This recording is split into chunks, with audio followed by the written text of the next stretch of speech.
Gentlemen of the jury, we are here today to decide on one thing: the appropriate punishment for this criminal.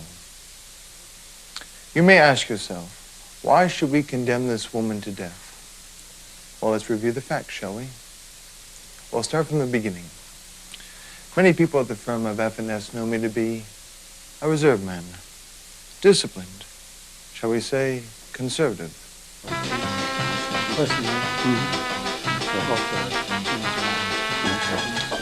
Good morning, Mr. Fitzweiler and Mr. Schlosser. Good morning, Miss Baird. Oh, yes, good morning, miss.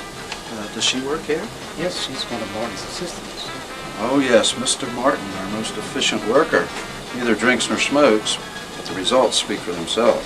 Yes, I've always said that man is fallible, but Martin is not. Well, I understand. Yes. As you can see, gentlemen, there's nothing wrong with me. Let's concentrate on the villain, Miss Jean Barrows. Bear in mind, we're not here to prosecute her because of her annoying habits. Are you living that ice cut out of the ditch? Are you tearing up the pea patch? Are you hollering down that rain barrel? Or are you sitting in the catbird seat? As I have said, gentlemen, it is not her shortcomings that are on trial, but how she acquired her position and what she's done with it. Mr. Martin, I can hear F&S's old witch coming down the hall. She must be a Brooklyn Dodgers fan. Why do you say that, Joey? Red Baba announces the Dodgers games over the radio and he uses those expressions. Tearing up the pea patch means going on a rampage. Must have picked it up down south, I guess. That's not all she picked up.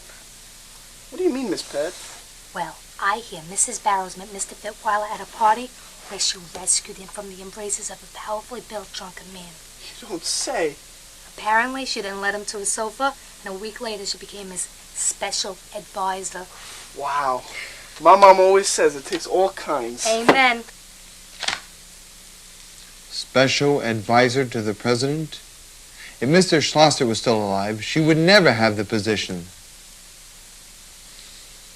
But finally, gentlemen, the crime. On the afternoon of Monday, November 2nd, 1942, just 1 week ago, Mrs. Barrows came bounding into my office.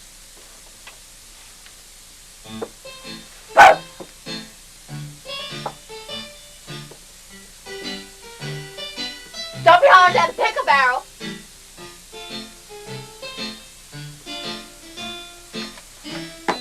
Do you really need all these bookshelves?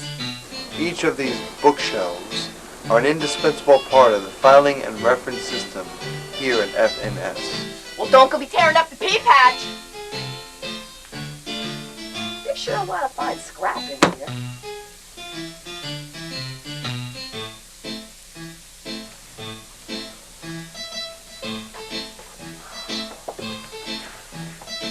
Well, Mr. Martin, I hope she isn't gunning for you, sir. What are you talking about, Joey? He's afraid she's got designs on get rid of your job. That's absurd. Mr. Fitzweiler would never let her fire me. Geez, boss, she got rid of Mr. Brundage, Mr. Bartlett, and Miss Tyson. And when Mr. Roberts mentioned the damage done to the firm because of their being fired, he said he had the greatest faith in Mrs. Barrows' ideas. They fired Brundage? Yup, and Mr. Munson resigned before she could put the axe to him. You may be next to be rubbed out. Rubbed out? Rubbed out indeed. If anyone should be rubbed out, it should be her. The very phrase is like that of erasing a mistake. I knew that when Brundage was fired, I was next to be on her chopping block. I've always believed it is best to strike before being stricken. Gentlemen of the jury, I demand the death penalty for this horrible person.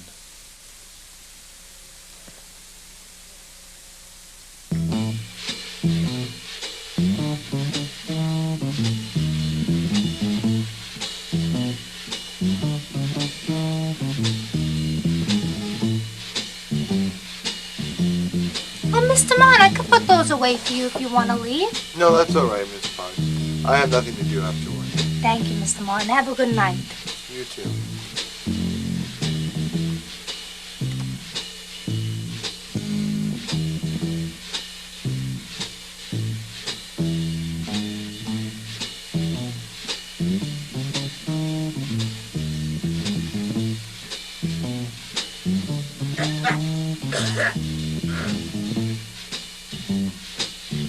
Got a cigarette, mister?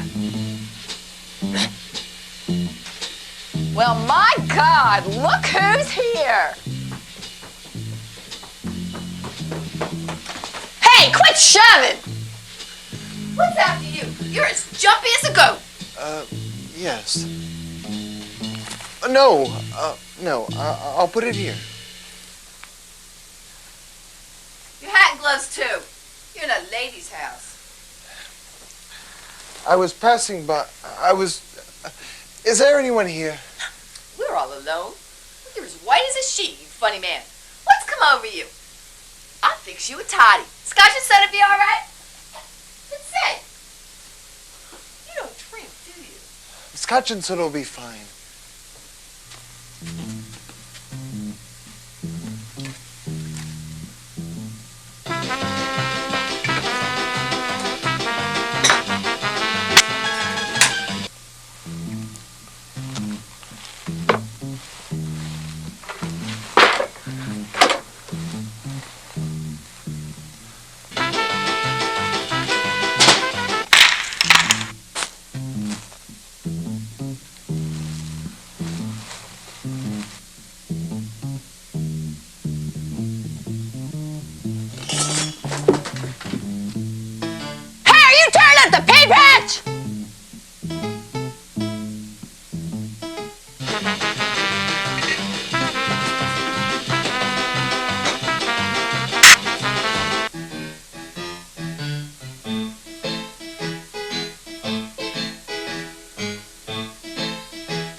For heaven's sakes, take off those gloves. I always wear them in the house. Come over here, you odd little man.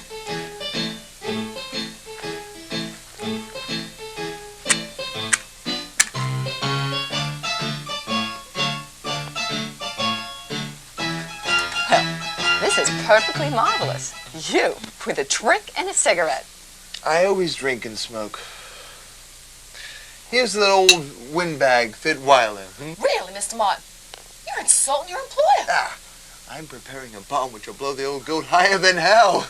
Are you taking dope or something? Heroin. I'll be cooked to the gills and I bump the old buzzard off. Really, Mr. Martin? That'll be all of that. You must go at once.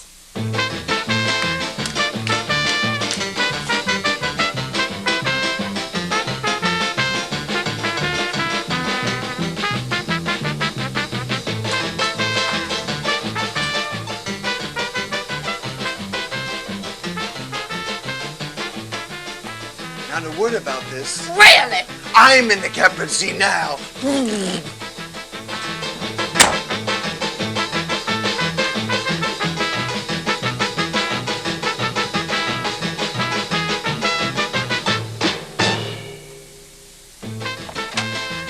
I'm reporting you to Mr. Fitweiler now.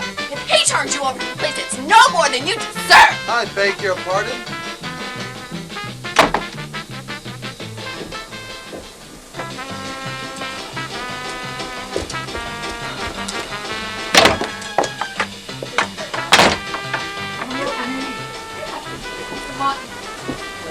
First of all, don't enter my office without knocking. What are you talking about? You crazy? Who, Martin? I don't believe a word. He's been with this girl 20 years. No, there's something the matter with you. There's nothing the matter with Mr. Martin. Well, you Something don't the have matter to with be there with you. me. You go back to your office. And don't ever come to my office without entering it without knocking. You hear me? Mr. Powell, I want you to get Mr. Martin and tell him to come to my office immediately. Right away, sir.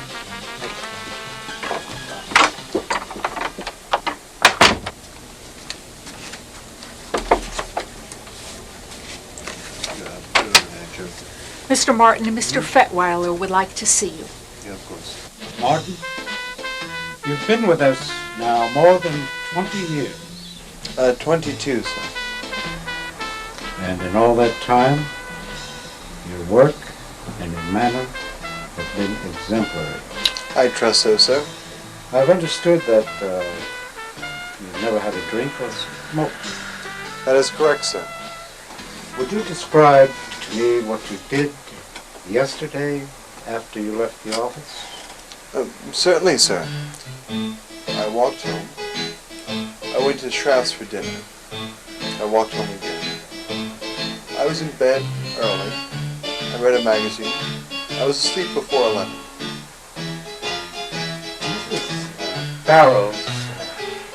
Mrs. Barrows has worked hard, Martin. Very hard. And it grieves me to report that she's suffered a severe breakdown. I'm sorry. It has taken the form of a persecution complex accompanied by distressing hallucinations. I'm very sorry, sir. Mrs. Barrows is under the delusion that you visited her last evening and behaved yourself in an unseemly manner. It is the nature of these psychological diseases to fix upon the least likely and most innocent party as the object of persecution. These matters are not for the lay mind to grasp, Martin. I've been on the phone with my psychiatrist, Dr. Fitch. While he would not make any commitments to me, he made enough generalizations to substantiate my suspicions. I suggested to Mrs. Barrows, after she completed her story, that she visit Dr. Fitch. She flew into a rage and demanded that I call you on the carpet. You may not know this, Martin, but Mrs. Barrows had planned a reorganization of your department. No, I did not know that, sir. Yes, I think this is what brought you to her mind, but here again, this is a phenomenon for Dr. Fitch and not for us. I'm afraid Mrs. Barrows' usefulness here is at an end. I am dreadfully sorry, sir. Is this for a right denying it? You can't get away with it. You smoked and drank in my apartment, you know it. You call Mr. Fitwell no windbag, you're gonna blow him up and you'll come to the gills on your heroin. If you weren't such a drab, ordinary little man, I think you'd plan sticking out your tongue, saying you were sitting in captaincy because you believe you thought nobly when I said it. God, it's really too perfect. Can't you see how he tricked the show forward? Can't you see it, little kid? Ow! Get to your little weasel! You made me see the camera, didn't you? Thank you.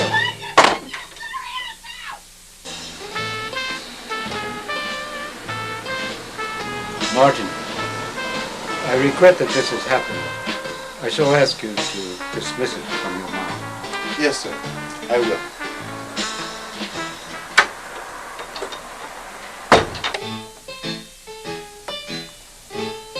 Miss Pard, can you get me Mrs. Barrows' employee file, please? Yes, sir.